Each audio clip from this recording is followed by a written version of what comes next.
That time I got fired. 25 years ago, I got fired 2 days after moving into my new place.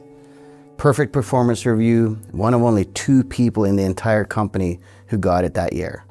I had zero reason to see it coming. On moving day, I was carrying boxes into my new place when my supervisor calls.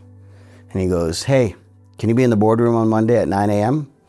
I said, "Sure, no problem." So Monday morning, I walk in thinking that this meeting at the company is something about them informing us, because we were all independent contractors, that they're transitioning us over to employees because the company had this big battle with the CRA. At least that's what I thought I was walking into.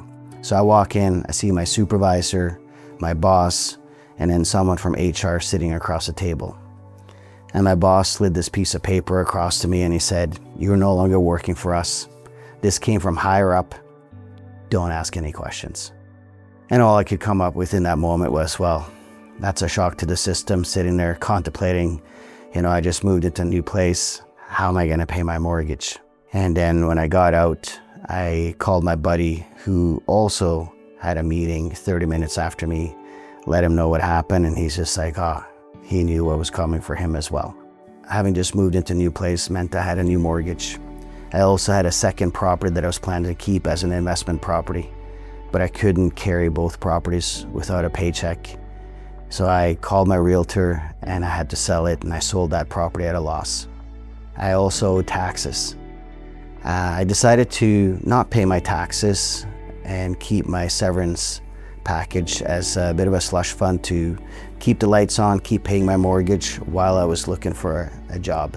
I had filed my taxes, but I hadn't paid them. And the CRA are pretty good at keeping tabs on who owes money. So if you ever gotten a letter like that, you know what that feels like. And if you see that brown envelope in the mail, you're like, oh, what is this, right?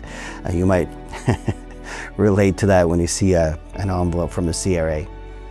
I ended up calling the CRA, explained my situation, and I said, I'll start paying as soon as I find a job, as soon as I have income. And, the person on the other side of the phone at the CRA was very kind and understanding. And I said, yeah, I'll start paying as soon as I work. Several months had gone by and I was pulling up to the drive-through ATM, and I insert my bank card, enter my PIN, go to withdraw a couple of bucks, and I get this message, invalid account.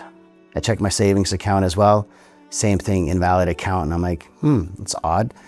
Maybe the system is down. So I drive home, I log into my online banking, and I see both my checking and savings account, and it says 0 on both. I look at the history, and there was like a message that the CRA had withdrawn every single penny out of both my account. If that has ever happened to you, I'm sure you can relate to what that feels like. You feel sick to your stomach. You're wondering, how are you going to eat? How are you going to pay your mortgage? How are you going to pay your bills? It's not a fun spot to sit in any shape, way, or form.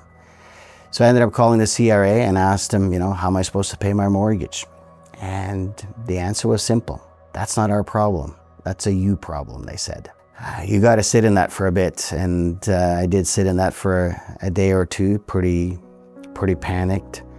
But then, urgency kicks in and survival kicks in, and ended up picking up the phone and I started looking for work, definitely more seriously.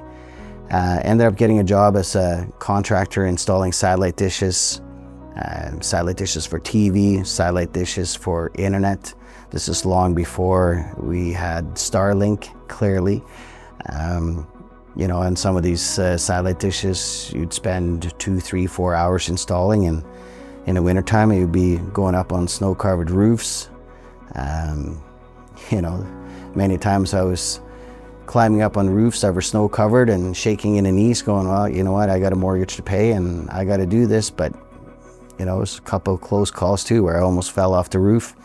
And that definitely would have resulted in some broken bones. And I'm thankful that that never happened. And real estate was never on my radar, if I'm completely honest. And when people look at where I am today and assume that somebody handed this to me, nobody has handed me a single thing. Every piece of this business was built with a vision and a pretty high tolerance for risk, and a rule that I made for myself in my early 20s. Failure was never an option.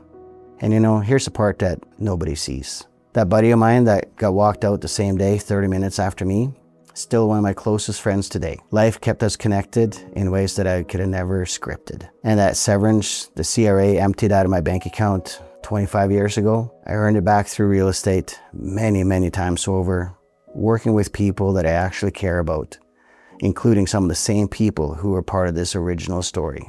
When one door closes, it doesn't mean that it's the ending. It's a redirect. And there's always a lesson in every challenge that we go through.